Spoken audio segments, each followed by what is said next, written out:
Satu, Natal bersama adalah kesyirikan dan wajib ditolak.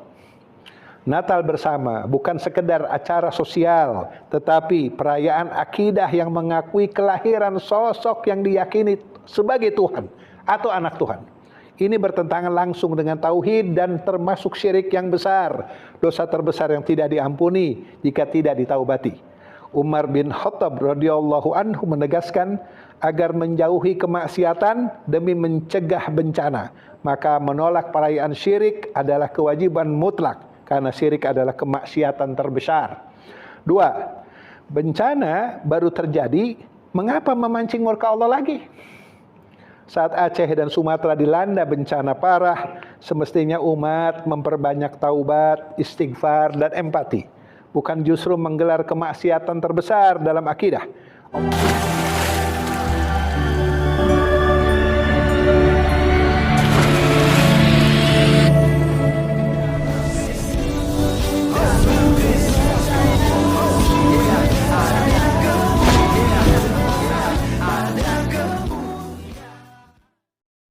Bismillah abi walibni warrohil kudus ilahu wahid. Salam alechem bisem Yeshua HaMashiach. Salam damai sejahtera dalam nama Tuhan Yesus Kristus untuk kita semua teman-teman sekalian. Selamat Natal 25 Desember 2025 dan selamat menyambut tahun baru 1 Januari 2026.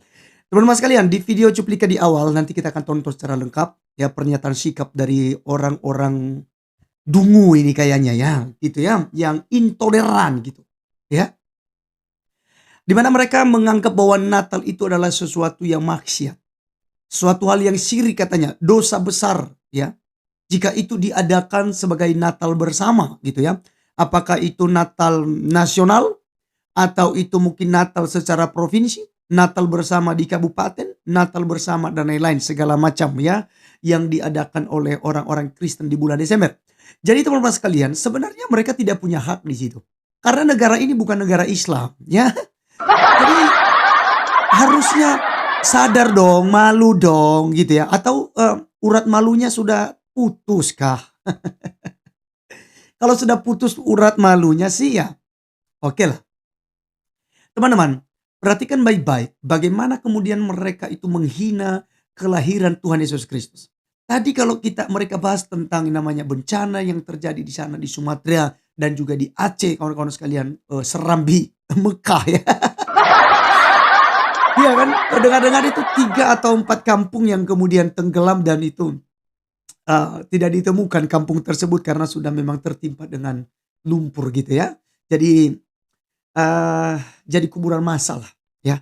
Jadi kawan-kawan sekalian, ini sangat mengerikan sekali bagaimana kemudian mereka membantah apa yang menjadi program-program pemerintah kita untuk mendukung perayaan Natal Kristen yang akan diadakan di tanggal 24 dan tanggal 25 Desember itu sebagai Natal nasional yang akan diadakan ya secara serentak. Tetapi anehnya kawan-kawan sekalian, mereka mengatakan bahwa ini suatu kemaksiatan, ini suatu kejahatan begitu ya, yang menyakiti hati Allahnya katanya. Padahal Allah sendiri baru muncul di abad ke-7 bro. Ya, baru muncul di abad ke-7. Kalian selalu mengklaim Allah Subhanahu wa taala itu Tuhannya Musa, Tuhannya Abraham, Tuhannya ini. Tidak ada bukti. Karena nama Tuhan Abraham, Ishak dan Yakub, nama Tuhan daripada Musa adalah Yod He Vav. Ya, YHWH. Itulah nama yang disembah oleh Abraham, Ishak dan Yakub itu, bukan Allah Subhanahu wa taala. Gitu. Jadi dia Tuhan Abraham, Ishak dan Yakub enggak pernah ganti nama menjadi Allah. Enggak pernah. Ya, itu yang harus dicatat. Lalu teman-teman sekalian, kemudian saya akan berkomentar lagi nanti selanjutnya, tapi saya mengajak kita dulu untuk mendengarkan supaya teman-teman bisa pahami bersama. Saya ajak kita untuk dengarkan dulu videonya berikut ini. Natalan bersama di tengah bencana di Aceh dan Sumatera. Bismillahirrahmanirrahim. Segala puji bagi Allah Subhanahu wa taala. Salawat dan salam kepada Rasulullah sallallahu alaihi wasallam. Pada 23 November 2025, Kemenak RI mengumumkan akan menggelar Natal bersama di kantor Kementerian Agama. Kemenak menyebut hal itu sebagai pertama kalinya dalam sejarah. Menteri Negara Nasaruddin Umar pun juga telah memberikan sambutan pada acara Natal Gereja Tiberias Indonesia 2025 pada hari Sabtu 6 Desember 2025 bertempat di Stadion Utama Gelora Bung Karno atau GBK Jakarta. Sementara itu, saudara-saudara kita di Aceh, Sumatera Utara, Sumatera Barat telah mengalami bencana banjir di akhir November 2025 yang menelan korban jiwa sebanyak 1.090 orang dan 186 masih hilang menurut data BNPB pada 20 Desember 2025. Pada kesempatan ini, kami sampaikan bahwa pada masa Khalifah Umar bin Khattab radhiyallahu anhu, ketika Madinah diguncang gempa, beliau menegaskan bahwa bencana adalah akibat dosa manusia dan menyeru agar kemaksiatan dihentikan. Sikap ini menunjukkan pemahaman Islam yang tegas. Bencana adalah peringatan Allah agar manusia kembali kepada ketaatan dan tauhid. Berdasarkan akidah Islam, Al-Quran dan As-Sunnah, serta kewajiban amar ma'ruf nahi mungkar, maka kami menyatakan sikap sebagai berikut. 1. Natal bersama adalah kesyirikan dan wajib ditolak. Natal bersama bukan sekedar acara sosial, tetapi perayaan akidah yang mengakui kelahiran sosok yang diyakini sebagai Tuhan atau anak Tuhan. Ini bertentangan langsung dengan tauhid dan termasuk syirik yang besar, dosa terbesar yang tidak diampuni jika tidak ditaubati. Umar bin Khattab radhiyallahu anhu menegaskan agar menjauhi kemaksiatan demi mencegah bencana. Maka menolak perayaan syirik adalah kewajiban mutlak, karena syirik adalah kemaksiatan terbesar. Oke, jadi teman-teman sekalian saya kasih komentar dulu di poin pertama yang mereka bangun ya, pernyataan sikap mereka. Ini sebenarnya mereka tidak tahu terjadinya bencana-bencana ini. Kalau kita lihat ya, secara teologis iman kekristenan, ini perspektif iman kekristenan. Waktu terjadi tsunami di Aceh 2028 Maret ya, 2005 kalau nggak salah. Itu ya, di mana orang-orang Kristen dilarang untuk merayakan Natal. Dan pada waktu itu, orang Kristen semua itu harus pergi merayakan Natal di bukit, di gunung kawan-kawan sekalian. Yang kemudian itu Tuhan pakai menyelamatkan orang-orang Kristen di Aceh. Karena mereka semua Natalan bersama di pegunungan. Sementara di kota Aceh sendiri terjadi kawan-kawan sekalian, ya, tsunami. Ya. Dan itu diulang-ulang beberapa kali bencana ada kaitannya karena pelarangan-pelarangan gereja, pelarangan-pelarangan ibadah di Aceh itu sendiri. Lalu kawan-kawan sekalian, kalau baru-baru ini, jangan banyak sekali kejadian-kejadian, tapi kita ambil yang baru-baru ini, ya, di bulan November, seperti yang mereka sampaikan. Ya, mereka lupa bahwa justru itu karena penolakan gereja, karena menyakiti hati Tuhan Abraham, Ishak dan Yakub yang bernama Yod-E-Vav, Yahweh, Bapa Yahweh, ya, bukan Allah Subhanahu wa taala. Terjadilah bencana-bencana itu. Ya. Jadi kalau Anda mengatakan bahwa perayaan Natal bersama atau perayaan Natal itu sesuatu hal yang merupakan kesyirikan dan juga maksiat terbesar dan dosa besar yang tidak terampuni dalam agama Islam, Anda sedang menghina kekristenan. Anda sedang intoleran. Anda sedang tidak mengakui adanya kekristenan di Republik Indonesia. Maka Anda harus kena undang-undang. Jadi aparat-aparat kepolisian harus menangkap orang-orang seperti ini kawan-kawan sekalian. Ya, bagaimana juga kalau kami menyatakan hari besar kalian bahwa itu adalah hari kemaksiatan, hari penyelewengan terhadap Injil, gitu. Apakah kalian tidak ngamuk? Apakah kalian tidak demo? Tentu saja kalian demo. Ya, maka saudara-saudara, teman-teman dan teman-teman semua, ya, saya mau katakan, ketika teman katakan itu kan suatu keyakinan menyatakan bahwa Yesus adalah Tuhan. Ya memang Yesus adalah Tuhan kok. Yesus mengaku Tuhan dalam Yohanes 13 ayat 13. Kamu menyebut aku Tuhan dan Guru. Katamu itu tepat. Karena aku memang Tuhan dan Guru. Dan Yesus Kristus memberikan hidup kekal. Yang bisa memberikan hidup kekal kan hanya Bapa Abraham, Tuhan Abraham, Ishak dan Yakub. Jadi Yesus justru memberikan hidup kekal. Aku akan memberikan hidup kekal kepada mereka. Bukan berkata aku akan meminta kepada Bapa supaya memberikan hidup kekal kepada kamu. Tidak. Tetapi aku memberikan hidup kekal kepada mereka. Yohanes 10 ayat 28. Lalu teman sekalian, kan mengakui anak Allah gitu. Makanya pakai otak beragama. Kami tidak pernah mengatakan bahwa Yesus Kristus adalah anak Allah, anak Tuhan secara biologis. Karena Allah tidak punya istri. Kurang lebih seperti Anda dikatakan sebagai Anda merantau, lalu Anda ditanya, kamu dari mana? Oh Aceh, oh berarti anak Aceh ya. Gitu. Ada komplotan-komplotan kalian mungkin bikin ribut, bikin apa itu. Anak dari mana itu? Oh dari Aceh gitu. Apakah kemudian Aceh beranak? Hah? Apakah Aceh punya istri? Lalu beranaklah. Kalian disebut sebagai anak Aceh. Kan tidak demikian. Anak Medan. Apakah Medan itu beranak? Tidak. Anak kunci, anak tangga. Apakah kemudian tangga dan kunci itu beranak? Kan tidak. Itu bahasa teologis. Itu bahasa yang menyatakan iman kami bahwa Yesus Kristus berasal dari Allah. Karena dia berasal dari Allah lah, maka kami menyebutnya sebagai anak Allah. Dan ketika dilahirkan ke dunia, kami sebut sebagai anak manusia karena dia sudah menjadi manusia. Ya. Jadi itu didukung oleh kitab suci kami. Jadi di sini tidak berarti bahwa Allah itu ya atau Tuhan Kristen itu punya anak. Tidak demikian. Jadi kawan-kawan sekalian ini sangat intoleran sekali dengan menyatakan sikap seperti itu untuk menolak Natal nasional yang sudah ditetapkan oleh pemerintah kita. Kita lanjutkan di poin kedua, ketiga, dan keempat kalau nggak salah teman-teman sekalian di video mereka ini. Berikut videonya. 2. Bencana baru terjadi, mengapa memancing murka Allah lagi? Saat Aceh dan Sumatera dilanda bencana parah, semestinya umat memperbanyak taubat, istighfar, dan empati. Bukan justru menggelar kemaksiatan terbesar dalam akidah. Allah Subhanahu wa Ta'ala menegaskan bahwa musibah terjadi akibat perbuatan manusia.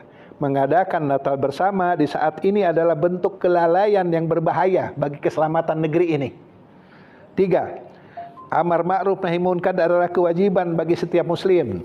Menolak Natal bersama bukan intoleran, melainkan kewajiban iman. Setiap muslim wajib menolak sesuai kemampuannya dengan sikap, lisan, dan keputusan yang tidak terlibat karena membiarkan kemungkaran adalah tanda lemahnya iman. 4. Tidak ada ketaatan kepada atasan dalam maksiat. Tidak ada ketaatan kepada siapapun dalam kemaksiatan kepada Allah. Setiap instruksi, kebijakan, atau tekanan atasan yang memaksakan Natal bersama tidak wajib ditaati, bahkan wajib ditolak. Apakah itu terjadi instansi pemerintah, di sekolah, di masyarakat, karena ketaatan sejati hanya kepada Allah Subhanahu wa Ta'ala dan Rasul-Nya. Penutup, kami menyerukan kepada seluruh kaum muslimin untuk menjadikan bencana sebagai momentum taubat nasional, menjaga kemurnian tauhid, dan menolak segala bentuk normalisasi kesyirikan. Keselamatan bangsa tidak lahir dari kompromi akidah, tetapi dari ketaatan total kepada Allah Subhanahu wa Ta'ala. Wallahu waliyul taufiq fil aqwamit thoriq. Assalamualaikum warahmatullahi wabarakatuh. Oke, jadi teman-teman sekalian di poin kedua dan terakhir tadi dari dia itu jelas ya bahwa dia mengatakan bahwa ketika terjadi bencana alam itu seharusnya untuk bertobat dan meninggalkan kemaksiatan, dan juga dia menyatakan ketika negara yang membuat Natal bersama justru itu menjadikan itu sebuah maksiat terbesar, dan juga dia mengatakan kepada Menteri Agama tadi bahwa justru harusnya bertobat begitu ya, bukan justru membuat program begitu. Lalu katanya tidak ada aturan ya, tidak ada keharusan untuk taat kepada pemimpin dalam melawan kemaksiatan itu. Jadi poin saya di sini dan saya garis bawahi dari apa yang mereka sampaikan sebagai pernyataan sikap, itu mereka membenci Natal, membenci kekristenan, membenci hari raya kekristenan itu sendiri. Kenapa? Karena negara ini ya, menteri agama, presiden, kabinet-kabinetnya, jajaran-jajaran kepemerintahan itu tidak untuk agama Islam.